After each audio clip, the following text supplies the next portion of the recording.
কেমন আছেন সবাই? আশা করি সবাই খুব ভালো আছেন। আজকে পায়রাতালি মাছের একটা রেসিপি নিয়ে চলে এসেছি। আজকে রেসিপি পায়রাতালি মাছের ঝাল। প্রথমে মাছগুলো খুব ভালোভাবে পরিষ্কার করে নিয়েছি।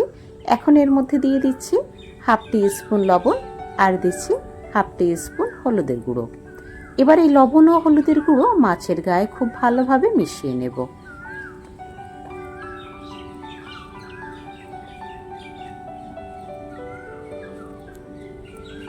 মাছগুলো যেহেতু সাইজে বড় হয়, তাই আজকের থেকে 3টি মাছ নিয়ে আমি রান্না করছি। প্রথমেই একটি মশলা বেটে নেব। তার জন্য একে একে দিয়ে দিচ্ছি হাফ টি স্পুন জিরা, হাফ টি স্পুন গোলমরিচ, হাফ টি স্পুন হলুদ সরিষা, হাফ টি স্পুন কালো সরিষা, হাফ টি স্পুন পোস্ত, 2টি শুকনো লঙ্কা, 1টি কাঁচা লঙ্কা আর হাফ টি স্পুন লবণ। এবার জল দিয়ে মশলাটা খুব ভালোভাবে বেটে নেব।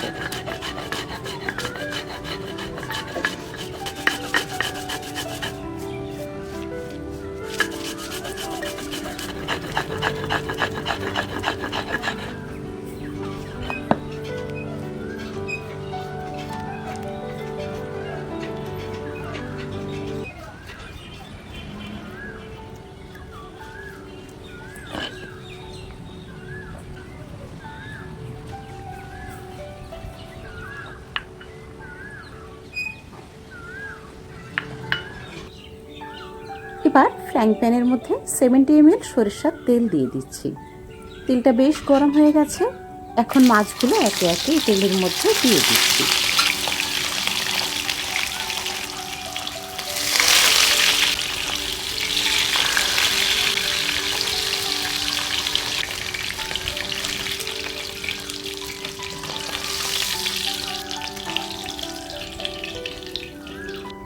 এবার ওই তেলের মধ্যে দিয়ে দিচ্ছি 1/4 টিস্পুন কালো জিরা আর দিচ্ছি একটি শুকনো লঙ্কা। এবার এগুলো একটু ভেজে নেব। এবার দিচ্ছি একটা মিডিয়াম সাইজের পেঁয়াজ কুচানো। পেঁয়াজ কুচানোগুলোকে বেশ একটু ভেজে নেব।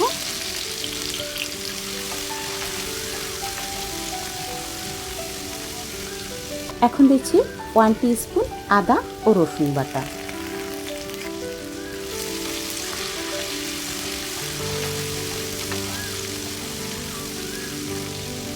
এরপর দিচ্ছি একটি মিডিয়াম সাইজের টমেটো কোচানো।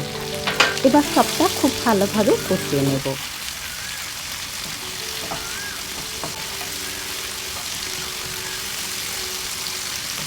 এরপর একে একে দিয়ে দিচ্ছি হাফ টি স্পুন লবণ, হাফ টি স্পুন হলুদের গুঁড়ো, হাফ টি স্পুন ধনে গুঁড়ো আর দিচ্ছি হাফ টি স্পুন চিনি। এবার সবটা খুব ভালোভাবে কষিয়ে নেব।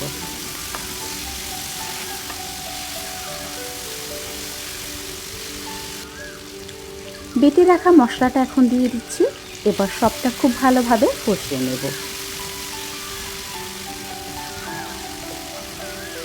এবার 1/4 কাপ মশলা ধোয়া জল দিয়ে দিচ্ছি। এরপর এটাকে ঢাকা দিয়ে 2 থেকে 3 মিনিটের জন্য রান্না করব।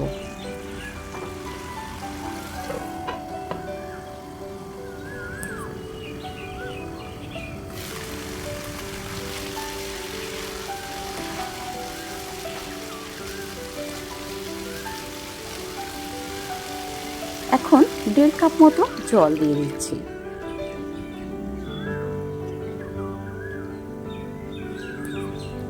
জলটা বেশ ফুটে উঠেছে। এখন ভেজে রাখা মাছগুলো দিয়ে দিচ্ছি। এবার ঢাকা দিয়ে 5 থেকে 7 মিনিটের জন্য রান্না করব।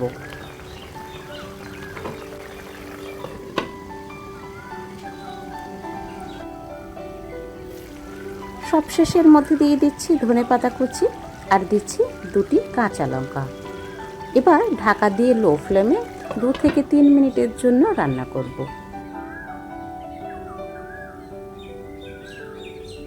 এখন আঁচ বন্ধ করে ঢাকা দিয়ে 2 থেকে 3 মিনিটের জন্য রেখে দেব। আমাদের পায়রাতালি মাছের ঝাল এখন পুরোপুরি রেডি।